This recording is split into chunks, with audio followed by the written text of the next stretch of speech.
My name is Pastor Patrick Phillip Mugadza. I am from Kariba, and I used to lead a church called the Remnant Church. That's around 2015. But then during President Robert Mugabe's era, where we had to tell him point blank to say that things were not okay in the country, he then, through his system, could not allow me to continue being in the town of Kariba, and at the same time, he had to force me to actually close down the ministry.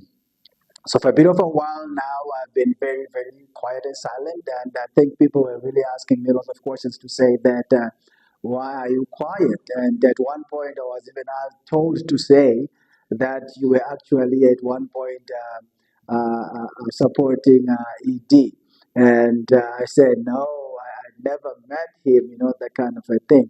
But that's what people thought because they thought I was quiet, so I was favoring him. But what I really got to understand is to say that each and every time a person is given a mandate to do, so you cannot kind of like jump that.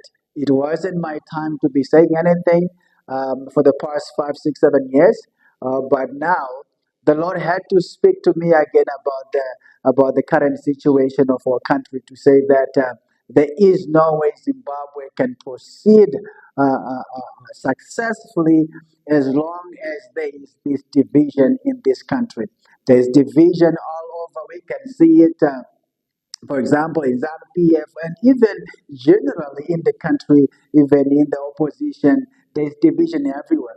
I think everybody is aware to say that in 2009, we had an amazing event of 5 years. The government of national unity, which brought people together, and even during that time we had sanctions, but the country started moving and moving so well such that people right now they still have got memories of a better life around that time. And God is saying that we have got to go back to the same settings again of coming together, the settings of unity. So this is the reason why I'm here right now to tell the nation to say that we have got to come together once again. The reason we have got to be coming together is what is going on right now in our nation. Things are not okay, and everybody is so much aware of what is happening. And above everything else, we have corruption at industrial scale, a corruption which cannot be so much described. It's a shameful situation which we are finding ourselves as a nation, as educated as we say we are, but we are in a real and big mess, and we need to come out of this whole thing so that we can be a better a nation. If we don't stand for ourselves, nobody will. One of the reasons why these guys are still sticking around and they want to make sure they will die there is because the sacrifices which they made. And they are right now in a queue. 45 years down the line, they are still saying Zanu-PF will have to be rolling forever. And they will never give a chance to the young people for them to be able to take charge for their future. So if we do not also do a sacrifice or make a sacrifice by way of saying we just have got to stop this from happening, then nothing is going to happen. And these guys are just going to continue. As you are saying right now, the division between in Zanu-PF between Itim Nangagwa and Chiwenga, and some people are supporting Chiwenga. And it's a sad situation to say that Muruda Kubvisa Shumba Moisa Gudo. I mean, it doesn't make a lot of sense. Gudo wrote about we make it about West because it don't tupo waru. And what are you gonna do about that? Nothing. So we need a serious overhaul of the whole system and individuals.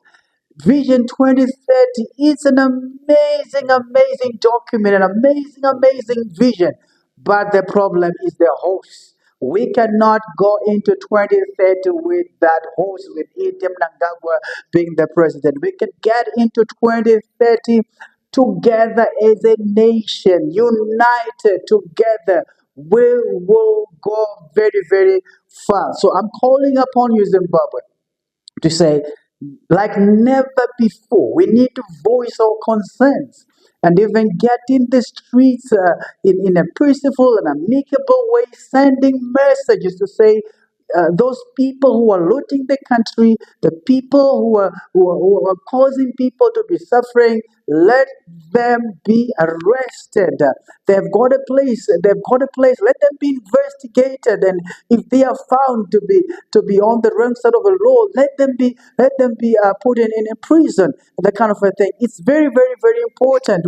We are like a cursed nation, but we are not a cursed nation.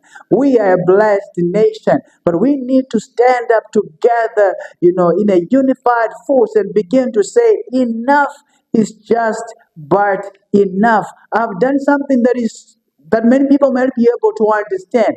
On the 5th of October, just about a week ago, I had to declare as a man of God, and I believe that God has given me this authority even upon the nation of Zimbabwe, even with what I did with the former president, Robert Gabriel Mugabe. I think some of you may remember to say that for the days I was in Africa Unit Square, and I prayed to say Mugabe must fall. And 3 months down the line, he was actually gone. I did the same thing again on the 5th, the midnight of the 5th of October.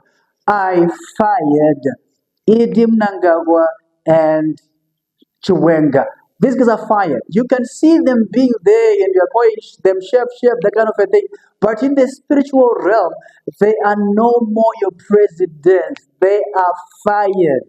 And what is we are waiting for right now as the people of Zimbabwe is for us to come together. We're just waiting for these guys. They're phasing themselves out. Right now, they're moving out. I mean, the Bible is so very, very clear to say that Saul, when he was meant to be the king of Israel, and then he did something which was wrong, did not obey the prophet of God, or did not obey God, then Samuel had to fire him. He had to say, God has rejected you. But when he was rejected, something amazing happened. He went home. He went to his palace. He continued being a king even when he was fired already. So it happens that when somebody is fired spiritually, because these things happen in the spiritual realm, because God says that I am the one who promotes and I am the one who demotes. But you know what? He wants people, right, who will say, who will speak those things on his behalf. So when I fired Idim Nangago and Chiwenga for them to be the president of this nation and also the vice president of this nation, then we're just waiting for the physical manifestation of that which was done in the spiritual realm on the 5th of October. So it's up to you and me now to begin to stand up and begin to voice out our concerns and say enough is just but enough. We cannot continue with you people. We cannot continue with you plundering this nation. It's not possible. We can't allow you to continue like that, playing with the future of our people, playing with the future of young people, of our children. It's not possible. We cannot allow the kind of a thing to happen. Zimbabweans, wake up, and this is the time for you to wake up and begin to stand up and be counted and say, no, enough is just but enough.